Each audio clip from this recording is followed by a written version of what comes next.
Hey, my Legion, how y'all doing today? I'm here today to review frosted chocolatey caramel pop-tarts. New flavor from pop-tarts, and these were kindly sent to me by Howie Kaz, otherwise known as Riley Squirrel. About he sent me a giant box of them, and I'm not a big pop-tarts fan, but I'm trying each one to see if I like them and give you guys my score. And I got some movie reviews. Of a movie called Punk Vacation I saw last night on Turner Classic Movies on the Underground. Well, I'm going to be posting this Tuesday. I'm recording on Sunday. I saw it Saturday night, and then I'm going to be talking about some classic Disney cartoons I saw on Netflix, and also I might as well talk about the conspiracy theory thing I saw on there. Okay. So let's go ahead and try this out first. This is the main star, the chocolate caramel Pop-Tarts. I'm not a big fan of caramel, though. I like caramel corn. I like caramel like on some candy bars, as long as it's not too obnoxious, like in a Snickers. Snickers is fantastic. In a Twix, it's too much. And then I remember, I'll try to tell you about that one with the microwave popcorn that I thought was too much. I never tried it, though. I'm sure there's people who like that, though. Oh, okay, cool. Another different looking Pop-Tart. Looks like right there. I don't know if it's more chocolate or more caramel.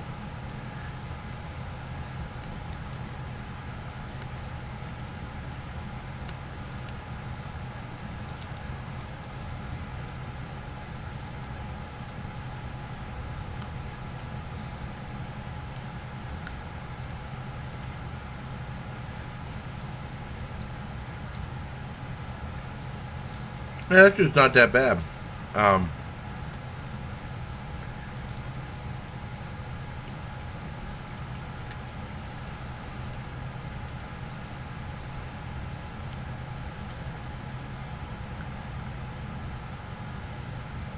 It's more like a flattened out cookie than a pastry, in my opinion.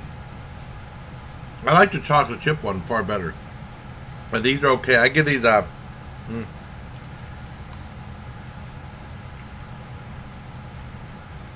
7.5 out of 10. So that being said,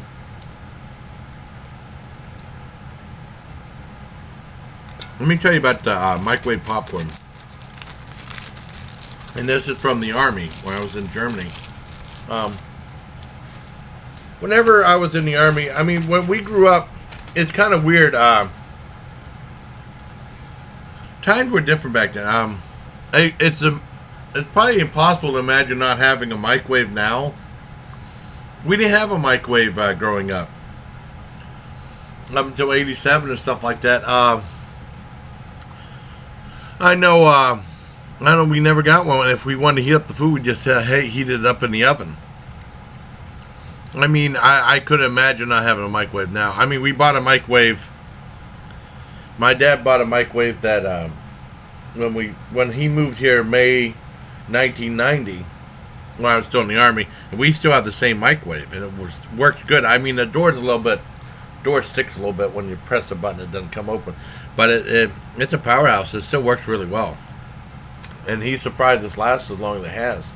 But no, we never had a microwave. And then when I was in the Army, after basic and AIT and stuff like that, I became like a pro at microwave cooking and stuff. And I know my one roommate, Jeff Moscone, had a microwave. I never bought one, though. I had a hot plate and stuff that I used. And you weren't allowed to have a hot plate in the barracks, but I used it anyways. Well, anyways, in Germany, they had microwave popcorn, something I discovered. I really liked the Orville Redenbacher one, and they had sour cream and onion, which I liked. But a lot of other people, I was the only one who got the sour cream. A lot of other people like the caramel corn one. I like caramel corn, but I didn't like this kind. I thought it was too much. You would microwave popcorn like normal, right? And then when it's done, you get like a giant block. You have a giant block of caramel you're supposed to put in, and then you mush it all together, and then eat it like that. Like, that's too much for me. Even back then. I never got those. But I mean, they were popular. I think they still have those. I know it's just too much for me. I'm sure a lot of people watching this probably like those real well, but I wasn't a fan. Well, anyway, 7.5 out of 10 for the caramel, chocolate caramel popcorn. Now let's talk about the movies I saw. Now, I've been watching The Underground since I found out about it years ago. And it used to be on Friday night. I think it was Friday and Saturday night. And then they moved to Saturday night. I don't know if they have it on Friday night or not. I have to look. Sometimes they have it, sometimes they don't. It all depends on what they're showing at the time. And usually they have like outrageous sci-fi and horror and like action films. And I remember they showed the Herschel Gordon Lewis's Monster Go-Go on there a few times. They showed David Friedkin, not David Friedkin. Can't remember the guy who teamed that movie She Freak that he did, that his partner did, and they showed a whole bunch of. I know New Year's Evil, a very good movie with Kip Niven, was a big hit, and Roz Kelly used to play, who was famous for Pinky Tuscadero. That was like her only starring movie role. Was real popular on that. I've played that a few times. Well, anyway, they played Punk Vacation. And the second movie was Killer Party, which I've seen plenty of times before, and that's a great movie. Punk Vacation was not. Punk Vacation, I'm surprised Troma didn't pick this up. It was from Meeker Media Incorporated, from Windjammer Films back in 1987.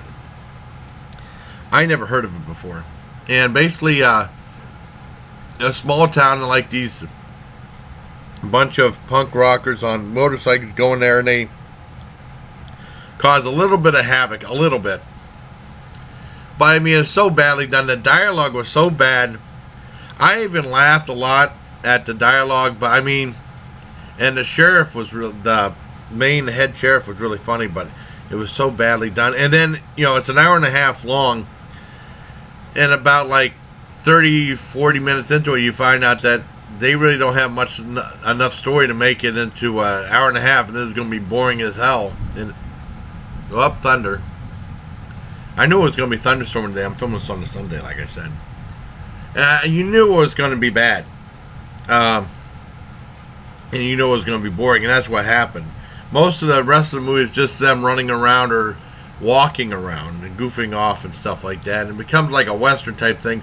They had, this motorcycle gang, a couple look like punk rockers. Most of them look like they walked out of like a flash dance or like a break dance movie. It's really bad. I mean, boring and stuff like that. I was going to give it a 1, but because the dialogue made me laugh, some of it, not all of it, some of it made me laugh and shake my head, I give it a 2.5 out of 10, but it's really bad. There's the part where this guy gets shot and he says, I'm on vacation and I only got shot twice. What a drag. Really a horrible movie. Killer Party is much worse. And it's weird because I looked up Punk Vacation in my one movie review reference guide I have. And it's in there, like it has 1 star or 1 bone. It's a Video Hound Golden Movie Retriever. And then Killer Party has a wolf being a bomb. But Killer Party was a professionally made movie and it was really good. And this was not. I mean, the only thing, they had a good soundtrack. Whoever did the movie, the music did a really good job on it. But aside from that, it was terrible. So 2.5 stars out of that for me. Now, I want to talk about, I know on Netflix, they had something, I saw it a long time ago. I started watching it, I forgot all about it. It was Disney Classic Animation Volume 2. With the 3 Little Pigs, and I'm surprised it's still on Netflix. I think I started watching with Dad. I remember seeing the 3 Little Pigs. It's from Silly Symphonies, and they used to do little cartoons, 8-minute cartoons that they used to show before movies. And these are some of the lesser known ones that you might not have seen. And he did and there's 7 movies. There was like that one, Big Bad Wolf, 3 Little Wolves, Chicken Little, Lambert the Sheepish Lion. And then there was 3 Blind Mouseketeers. That didn't have anything to do with the Mouseketeers. They were like the Musketeers, we call them Mouseketeers. And also Elmer Elephant, which I remember seeing Elmer Elephant a couple times. And these were very entertaining, very funny. and very clever. Sometimes it's like, you know, the main character is picked on, and then he ends up saving the day, and he's a loved character. They did that a couple times in that. They used to do it with all the Casper cartoons a long time ago. And then Chicken Little had a very dark ending, which I really liked. These were very good, great animation and stuff like that. These are pretty much a 10 out of 10. They're really good stuff. And last, I want to talk about conspiracy theories. Did they really put a man on the moon? Because I know my dad was like, he's saying, I don't believe my government. I don't think that they put a man on the moon. I remember, I mean, because it's close to, well, it's after Father's Day now, but I'm filming this on Father's Day. I remember he was talking about, they were going to have, say, a show on Fox called Conspiracy Theories. And this is on Netflix. And so you're going to watch it? I said, oh yeah, I'm going to watch it. And he said, I'm convinced they didn't. You know, I watched it. And they really put up a good case and stuff like that. But I don't know.